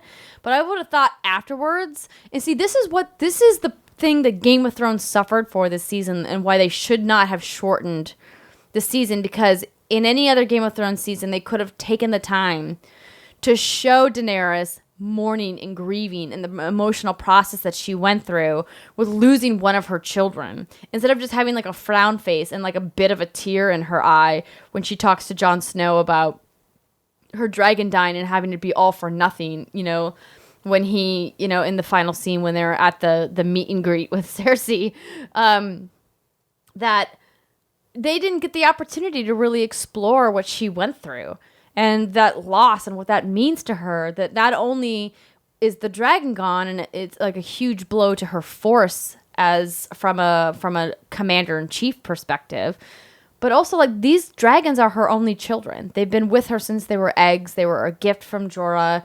They are part of her identity. And we didn't get to see her fully process what that truly means. And that's just one of many moments that's been overlooked this whole season, because they've just been running at a breakneck speed to get through as much as possible. And it's kind of, to me, a little bit of a travesty. Yeah, I definitely agree. And then for the Stark children, I loved their, like you mentioned, their redemption against Littlefinger at the end. I was a little irritated at the show editing, though, to try and set it up so hard to make you believe that Arya and Sansa were like gonna be at each other's throats, and they did it on purpose. And I'm like, why are you just trying to straight up mislead us? That's not, to me, good storytelling. You need to have some sort of indication there of what's going to happen coming up. Otherwise, it just doesn't make any sense. Like, when were these secret meetings happening? Was the meeting with Arya where she was sort of threatening Sansa, or like being kind of weird and like, I could cut your face off? Like, what was that for? Why did she do that? Because Littlefinger was nowhere around. That was like not even close to being a thing. Something interesting I read on IGN today was that the actor who plays Bran said that they had cut a scene, and the scene that they cut, I think, would have made this so much better, so they should have kept it in. And it was basically, I think, after that meeting, Sansa has a Littlefinger, and she's like, Arya's going to kill me. That's what you are essentially telling me. And she goes to Bran, and it just says, she goes, I need your help. And like, that's it. That's the scene. And like, that would have made it make so much more sense that she's reaching an escalation point with Littlefinger, kind of thinking something's up, and then goes to Bran to fact check, and then like they all get together and take him down. But the way that they had cut it this way, it just seems completely random. It's like the showrunners were trying to force some drama where the audience was like, listen, you're not going to hoodwink us into thinking that the Starks, who are finally reunited, who have been through so much emotional pain, are going to just suddenly turn on each other. And start like, bickering, really? right? We were supposed to believe that bullshit? Yeah. So what's the thing with Bran's power? You said that you wanted to talk about it and how it's a problem. Okay, The three-eyed raven. Bran is the three-eyed raven. So his whole journey north of the wall was to find the three-eyed raven, this mystical figure who can see everything in the past and see everything in the present. And he never intended to become the Three-Eyed Raven, I think, when he originally set off on this journey with the Reeds. But now he's it. And Mira essentially gave her brother's life and Hodor's life. Well, not Mira, but like they both gave their lives, and Mira almost lost her life trying to make sure that Bran accomplished this and was then delivered safely back south of the Wall.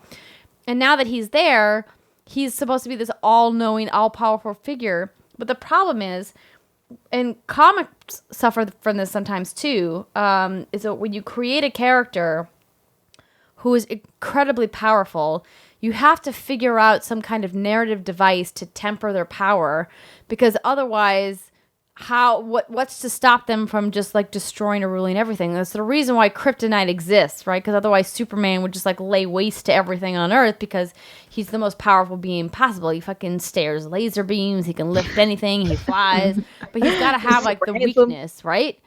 And so like Bran so far hasn't been given a weakness really, other than the fact that he's crippled and he can't walk, right? So that he's but like as far as a weakness goes, is that a true weakness for how crazy powerful being able to see everything in the past and the present is? Here's the problem, though, Andrea. You have to assume that someone's going to listen to you. So you can know everything there is to know, but if you don't have that trusted group of people who actually believe you, you're going to think you're a crazy person just spouting off. Yeah, but do you actually think that people don't believe him?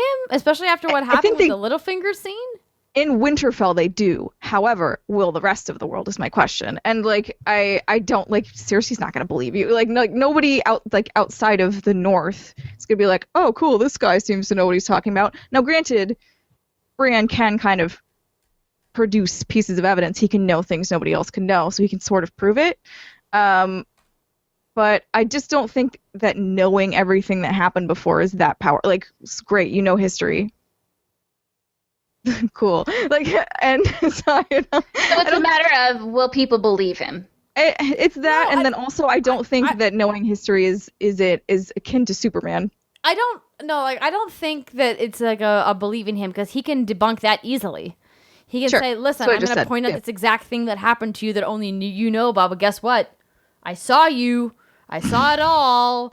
I know everything. And then they'll be like, oh, shit, you're like the best psychic I've ever gotten my tarot cards read from. And you have a lot of those moments with Bran and Littlefinger, and they're great. Yeah. I think that his role is obviously going to become much bigger in the next season. But I think the questions people are asking, like, is, well, if Bran is the Three-Eyed Raven, he should know how they defeated the White Walkers during the Long Night. He should know everything else. He should be able to see this. But we did see a little bit of like a chink in the armor where Sam came to him and he was like, oh, you didn't know that I found this script? And you mean Gilly found the script or scroll that... Actually, that's debunked because he transcribed it. Gilly was just reading it. So Sam made that, like, he transcribed that note. But then Gilly was just reading it aloud. So she was reading it to the audience, but Sam did already know that information. Sorry, just... No, that's fine. Thank you, Steimer, for that correction. Anyway, the point being, like, you have to kind of figure out where to draw the line as to, like, how powerful he is. Now, one thing I do want to say is that the Night King theory that Bran is the Night King is whack. It's not realistic. Even the actor himself calls the theory far-fetched. So I don't think anybody else should hold his breath or her breath that Bran is going to become or is all along has been the Night King. I don't think that's a thing. He also mentions in that article you're referencing, though, a sort of explanation as to why he didn't know about the marriage. And he was like, imagine you've had every like encyclopedia downloaded into your brain. Yes, the information's there, but you're not sure where to look for it, or like you need to have some sort of direction in order to use this power. You can't just be like, I want to know everything that there is to know. But when Sam is like, no, he's did not this. Like the Fifth Element. Exactly. So, you know, when Sam gives him that clue and that trigger, he can go to that place. And that, I think, unlocks the name that Jon had. So essentially, Bran is the Google of Game of Thrones. He is the Google. You must ask it a question. Yeah. Cat videos. Exactly. Man, I feel like we could just keep talking about this I wanted forever, to mention but one more thing. yes, Steimer, And tell me. my happiest moment actually was Jaime Lannister leaving Cersei Lannister at the end of the show. And there was a half a second for me. Slow Yes, clap for clap. Jamie. The brother finally left the sister? Yes. Like, So- they broke up? Yes. Okay. Well, Well- in more ways than one. Yeah, I mean, yeah. She called him a traitor and, like, was threatening him with the mountain, the zombie mountain. So even, I knew she couldn't kill him because if she didn't kill Tyrion, there's no way she's going to kill Jaime. Precisely. But there was still that half of a second my heart skipped a beat when the mountain, like, unsheathed his sword, and I was like, holy crap, no. And then, yeah, obviously it didn't pan out, but they got me for that half second with that noise. Just the steel, like, sliding out of the sheath. I was like, oh, no, you can't kill him. I like him. But so, yeah, I was really proud of Jaime for standing up for himself and sort of listening to Brienne, which I found... so at the meeting that they have, Brienne essentially, she was like, fuck loyalty. Like, this is bigger than loyalty, the Night King, and, like, all of the stuff that's coming our way. We need to be fighting for the world here. We can't be fighting for, like, petty reasons. So Jaime takes that course of action, or really believes in that, and Cersei is more still trying to politically maneuver and stay on the throne and stay in power. So she lies to everyone and says, we're going to march north with you and, like, fight the king with you, and we're not going to ask for anything in return, and aren't we so great? However, as Jaime's, like, laying out these plans, she walks up and she's like, what are you doing? And he's like, doing the thing you said to do. And she's like, do you think I'm an idiot? Like, we're not doing that. We're actually doing this other super shady thing where we're leaving them to fight, and then we're going to go take over every place that's abandoned at this point.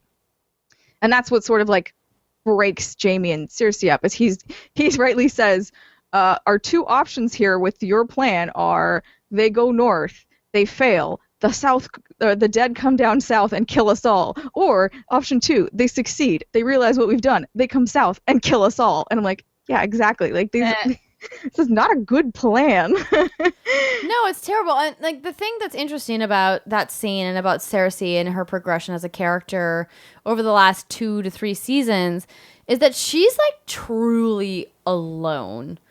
I mean, granted, she's got Qyburn and the Mountain, but they're not... She doesn't care about them. And I think this whole pregnant storyline is bullshit. I don't think she's actually pregnant. I think she's too old to be actually pregnant, especially in this, like, medieval setting that Game of Thrones is in. They don't have fucking electricity. Like, how can she would have had Joffrey would have been, like, what, like 17 or 18, maybe even close to 20 by this point if he was still alive.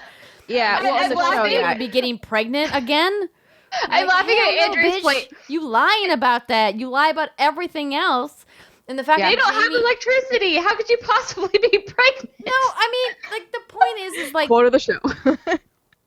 most people don't live to be that old, and having a child when you're, like, in your mid to late 30s is tough enough in the modern age. In 2017, it's tough. Having it in your, like, she's probably in her early 40s, maybe late 30s. They got married way younger, though. No, because she would have been married off when she was a young teenager. Right, like 16 to 18, maybe. So let's say, like, 18, she has her first kid. Joffrey's, like, 16, 17 in the books. So, okay, so let's say he's 17 by the time when he's murdered. Yeah. So that would make her... She's still mid-30s. Mid-30s. Yeah. But then there's been... According to the timeline, there's been at least a couple of years that have passed between when Joffrey was murdered and then the whole thing happened with Tommen and the people, the Tyrells, and blah, blah, blah, blah, blah, blah, blah, and we get to where we are now. Obviously, the teleportation has fucked with the timing of everything. Nobody knows. Yes, it has. We don't know what time it is anymore. We don't know where we? I don't know. It is. Yeah. So let's just hypothetically say that she's, like, 35. Like, that old age of 35. Is it physically possible? I'd say it's more like she's like 37, but Is it likely? No, it's not likely. Yeah. Also, she and Jaime have only hooked up like a couple times. She must be like the most fertile person in all of Westeros. If fertile myrtles immediately exist. got pregnant. The thing that also, how do you know you got pregnant? Huh? Right. Well, yeah, especially in that day and age. Yeah, right. Your stomach, you're like, I feel the you embryo pee on a in stick. there. This is like what? But my thing is that, as you mentioned earlier with Dany, she cannot get pregnant because of a reason. And so, because of a reason, that was dumb. But you know what I mean? Like, there's a blood magic. Canonical, I can't say that word very well, reason as to why she can't get pregnant. But there's also one for Cersei, and that is the prophecy that was told about her. And it said she will have 3 children. They will all have golden hair. Golden will be their crowns, and golden will be their shrouds, I believe is the quote. So basically, you'll have 3 kids. They'll be crowned, and then they're all going to die. Yeah, and the prophecy also says that she's going to get killed by her brother. The younger brother, which could be either Jaime or Tyrion. Of them. Yes, because Jaime was born right after her. So I have to imagine that it's going to be Jaime that kills her because they're setting it up to like have her have this epic fall. And you can tell that he is slowly starting to see her for the monster that she is. I really liked the scene this season between Olenna and Jaime when he gives her the poison. My God, such a baller scene. Oh, God, it was so good, right? And she's just like, she's truly a monster. You have to see her for that, right? And Jaime, you can see Jaime kind of take pause and be like, is she a monster? She kind of is a monster, isn't she? But yeah. he doesn't obviously admit that to Olenna. He has no reason to. But Jaime clearly sees that, especially when he gets back. And then she pulls the, how dare you, like go against me or betray me because of the meeting that Bronn set up between Tyrion and Jaime, which clearly Jaime didn't know about. It's not like Jaime was like, hey, Bronn, set up this secret meeting with like the brother that I'm trying to actively execute. She even says that. She literally says, I know you didn't know about it, but it's still treason anyway. And we're like, wait, what? Like, you knew he didn't know what he was going into, but you're still like calling him treacherous and like a betrayer and like all this stuff? Like, is it because you didn't drag him into your chambers and let you behead him immediately? Like, what? Yeah, the Lannisters, I don't see a world in the Game of Thrones universe where they're at in the series where the Lannisters can make a comeback. I really don't. No. There's just no way that, Cersei has pulled almost all of the cards out of her sleeve at this point. Like, she doesn't really have anything left. It's like, sure, your crossbow thing, the dragon burned. That didn't work out. Nope. You kind of had to cave at your meeting because the dragons.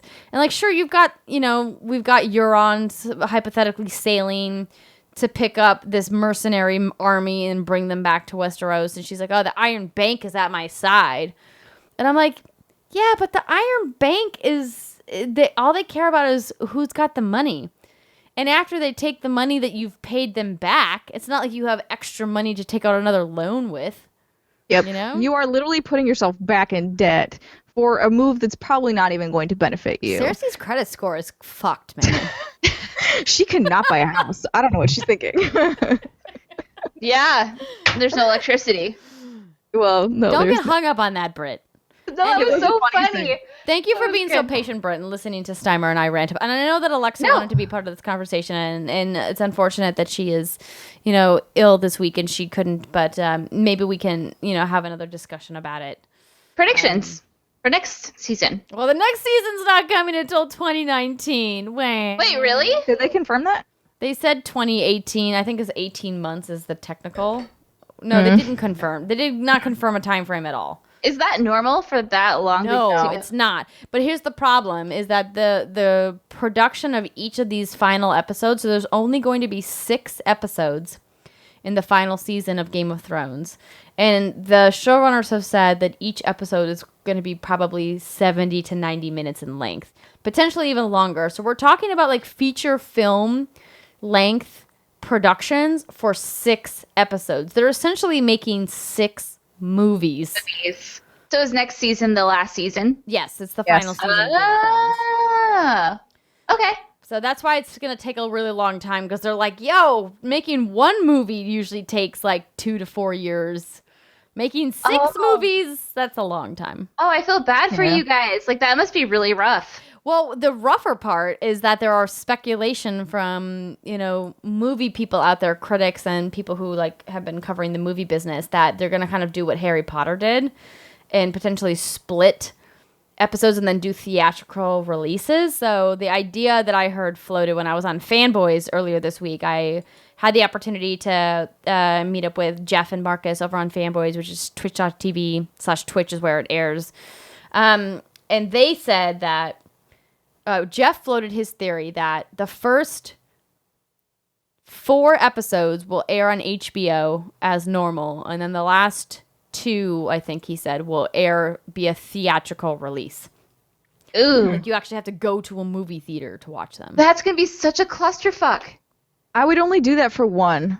Like, I would be like, if it was finale, the last episode, sure. The final episode. But 2 is too much. There's too many times of me going to the theater. Oh, you would man, those ticket sales. Ugh. But that'd be such a cluster. I can only imagine the theaters would be sold out. Whatever. I mean, I wouldn't be surprised as Game of Thrones is a pretty big deal. Yeah. They can probably do whatever they want and they will make millions and millions. Hey, who am I kidding? I would be there at midnight the day it opens. Absolutely. Oh yeah, exactly. I would love to see Game of Thrones on a big screen. Would 100% love that. So this has been very insightful. It's entertaining. Maybe I know enough now to watch the next season. Sort of. Give us a recap of what you know now. I would love to start a watch or like a viewing with you. Wherever you're at. If you want to start from the beginning, if you want to start from where you left off, I'm happy to go back and watch more because this series is one of the best television series of all time. Hands down, without question. I don't care if you read the books or didn't read the books. Like, the production of this series is just so phenomenal. And as a fantasy fan, I couldn't be more pleased because it's so easy to get fantasy literature wrong when you convert it to a different medium, whether it be a television miniseries or a movie or a video game. It's so easy to muck it up. And they really did an excellent job. So hats off to HBO and all of the work and the production they did. They deserve every Emmy they've ever won. And I also, Andrea, like the close this season, like they've been off the charts. Amazing, in my opinion. Yes. Like new levels of amazing. There was some slow periods in the middle there. Yeah. But you brought it back around. Just keep bringing those dragons into every scene you possibly can. I don't care how expensive it is. Do it. All right, ladies and gentlemen, thank you for hanging with us here at the What's Good Games podcast. Please go to what'sgoodgames.com if you are listening to this and you are at PAX actively. Maybe you're listening to it while you're waiting in the queue hall to get into the show floor, or maybe you're not and you want to learn about what's happening at PAX. You can find out what we're up to over there. I don't know. I think that's it. I think we're done. Donezo. We're done ski. Yeah. Britt, did you have anything else to add? No, I'm just excited to do PAX with you ladies. I know. I get to hug you both tomorrow. I know. I get to see you all tomorrow, which will be fun. We get to recap technically this next yesterday week. For everybody listening. Oh, yeah. Sorry. But yeah, it'll be great. I'm very much looking forward to it. And I'm excited to talk about it on the podcast next week, too. We can recap it. Yay, team. It's going to be great. All right, everybody, have a fantastic Labor Day weekend. We will see you next week.